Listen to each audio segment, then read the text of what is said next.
Hey guys, so today I'm going to be doing my May wrap up and I just want to get it out there. I'm going to be doing a haul right after this and I'm going to be wearing the same exact outfit, and you know who's going to clock me? Nobody. You want to know why? Because y'all love me and y'all appreciate a hard-working queen. Thank you. So as per usual, it is 3:30 in the morning and my family's asleep, and so I have to keep it kind of quiet. One day I'm going to get good at time managing and I'm going to be able to film this during the day and it'll be good.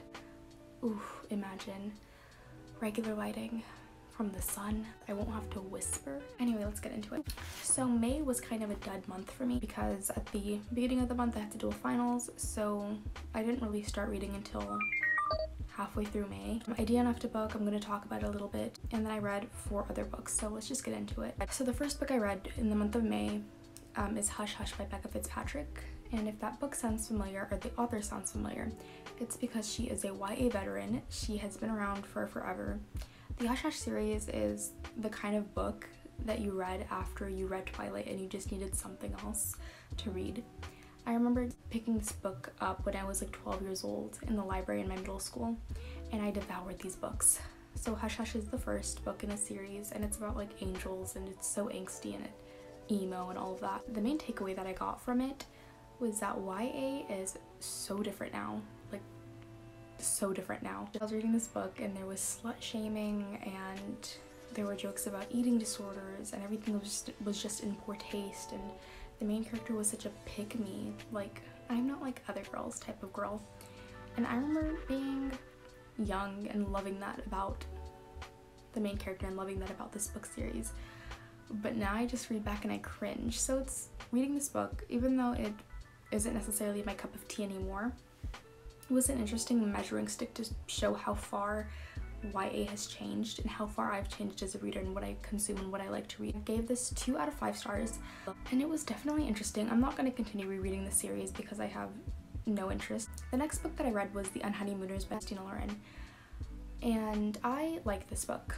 Obviously, if you're on book Twitter or on booktube, you've heard of this book, you've heard of these authors. Christina Lauren is like a duo set of authors, which I think is so cool. They're like best friends who write together. And The Unhoneymooners is a hate to love romance where a bridesmaid or a maid of honor and a groomsman end up taking the trip that the actual husband and wife were supposed to take because everyone got sick and they were the only people available for this trip, and it couldn't be rescheduled. Whatever, you can read the blurb if you want. So I have read a handful of books by Christina Lauren.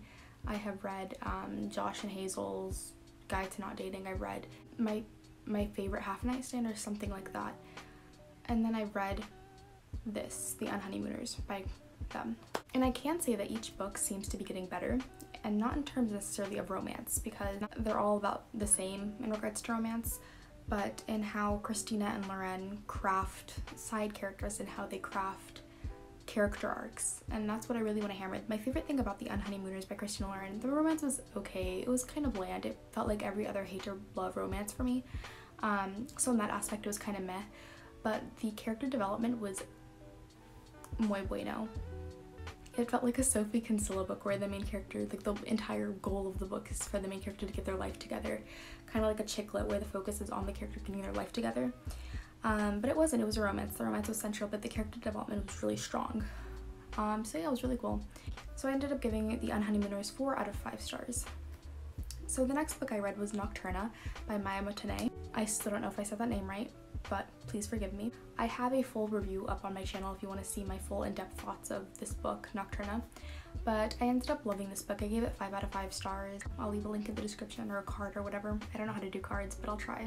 Next, I want to touch on a book that I DNF'd. So I DNF'd Wicked Saints by Emily Duncan, and it's a book that was really hyped on book Twitter, and I'm sure people enjoyed it. I just didn't.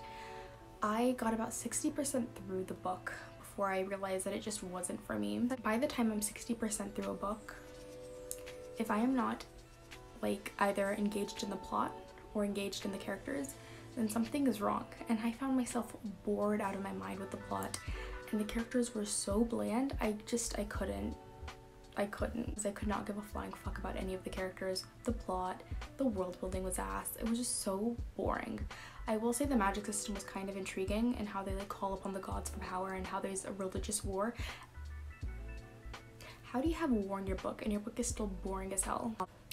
So the last book that I read was The Darkest Star by Jennifer L. Armentrout, and I have my most notes on this, and if you guys want I can do a more in-depth review of The Darkest Star by Jalarm.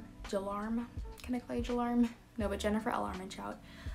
And this is another book that felt like old ass YA coming back to haunt you, and I'll get more into that. So I gave this book ultimately 3 out of 4 stars, or 3 out of 5 stars. I'll just get that out of the way. So it's The Darkest Star is a spin-off of the Lux series. Like, it felt like it belonged in 2014 YA. I feel like this book should have been released back then, because it doesn't really mash up with the market that we have now and what consumers want and all of that. But yeah, I had a lot of issues with this book. The first of which being that it felt very old school YA, which I mentioned. It reads dated. It reads like 2014 YA, right? But that's not necessarily, well, it is a bad thing. However, this book in particular, The Darkest Star, was also really easy to read, and I think that's also because it had that kind of nostalgia feeling, that kind of 2014 vibe to it. It was easy to read. For all of its flaws, it was an easy book to read. The plot had a lot of potential. The Darkest Star was a plot about aliens, right? Of course. But then there was a murder mystery at the heart of it, like, these girls are dying and who's killing them? That was great potential for Jennifer L. Armentrout to prove that she had grown as a writer in regards to her YA books, in letting the main character Evie be central in solving the mystery, or be central in her own plot, period. But that wasn't the case. The murder mystery really went nowhere. It was very flat, two-dimensional. This book was utterly insufferable. There was no real plot going on. A lot of potential, a lot of things that could have been done but wasn't, because why not? So yeah, that was my little wrap-up of books that I read in May. It was definitely an experience. Now I'm about to film another video, so don't clock me in the comments for having the same exact outfit. Thank you for watching. I am Sarah. See you next time.